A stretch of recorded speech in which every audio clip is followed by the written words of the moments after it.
Hi everyone in English 1301, it's Dr. E and I'm here with your week 2 instructional video. My apologies that this is coming to you late. I hope it wasn't too much of an inconvenience for you and definitely don't want this to become a recurring issue. I'm just going to jump right into it and go to the content area. There is a new space I want you to take some time with, and that is our tutoring availability module. This is Megan, our wonderful tutor. I consider her more than a tutor. She's definitely part of our course community. She is there to assist in so many ways, and she's very happy to help. So make sure that you are considering setting up appointments and reaching out to Megan if you have questions or concerns. She's a wonderful addition to our course, and we're so grateful to have her here. I'm just going to jump next to the week 2 module. All right, this week you do have some reading to complete. That is What is Academic Writing? That's an article by Irvin. And then everything was posted on Monday, aside from the quiz and the instructional video, because, you know, stuff. So you do have a discussion post that's due on Thursday. You are required to respond to 2 of your colleagues in the discussion this week by Sunday, and you have your quiz, and then we're moving into a new assignment. That's the journal this week, and you'll want to complete that survey that has been open since last week. Some of you have completed it, which I really appreciate. If you haven't, take some time to do that. If you scroll down, you are viewing what will appear here. And then in the to review section, I'm gonna, for the next couple of weeks, put the syllabus and the schedule here, just because I really do want to make sure that you are noting all the information that is there, taking advantage of these documents as tools for the course. And then the reading by Irvin is also available here. If you go to the week 2 discussion area, it has instructions, right? A note to make sure that you're taking time to revise. And in one paragraph, I want you to identify what the myth is that you relate to the most from Irvin's article, and just write about it. Do you still believe this? Why or why not? Irvin is really working to debunk these myths, meaning these are things we've likely been told a lot growing up in different writing scenarios and education. And he's really working to help us see that these aren't reality. These really aren't the realities that go along with writing. You'll want to directly reference Irvin's article. So if you are actually quoting word for word, please make sure you're using quotation marks to avoid plagiarism and a page number. And I've given you an example here of this is where you put the quotation marks, right? Page number. Irvin is mentioned in the sentence. Sometimes people forget the quotation marks, and again, that is considered plagiarism. We're working into some of these kinds of rules and expectations. We should mostly be aware of these things, but I'm just going to offer reminders.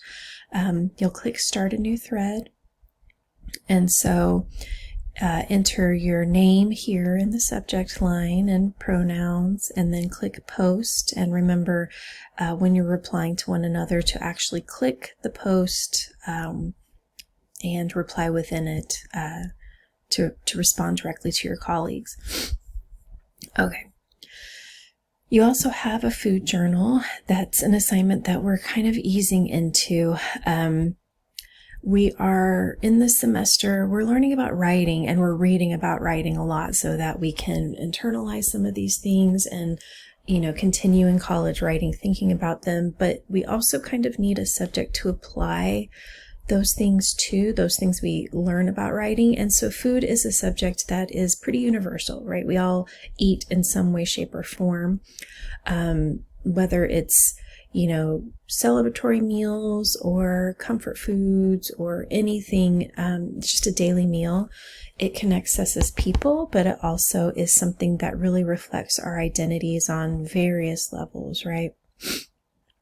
For many of us, food is fun and interesting, but for some, it may be a bit more complicated, right? Whether it is due to facing food insecurity or lack of access to food in the past, struggling with food-related mental health concerns, or those that may fast, right? And during the semester, we do have Ramadan and Lent and perhaps other fasting related observances. So I understand that writing about food during these times can be a bit more challenging and complicated.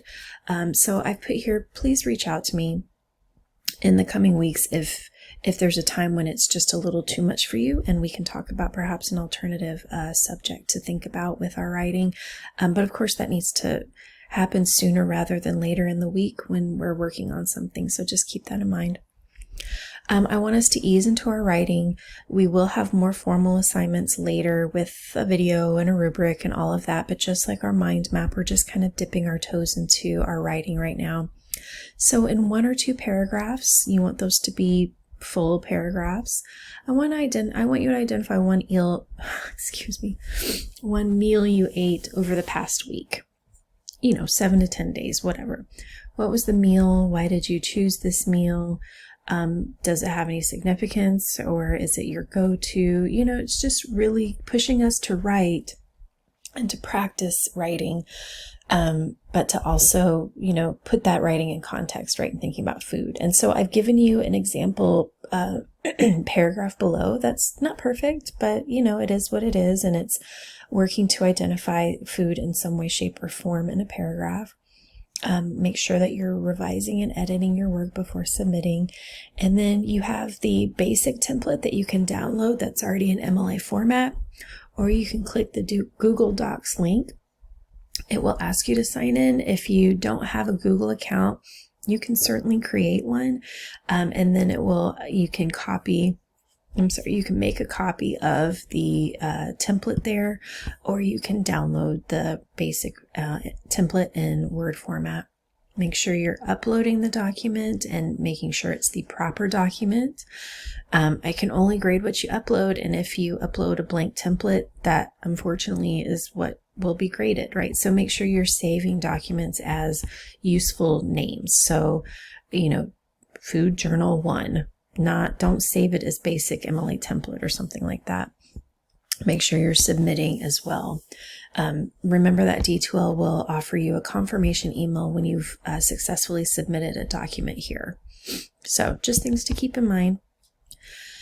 All right, so we're in the to-do area. Let me go back so it looks a bit more familiar.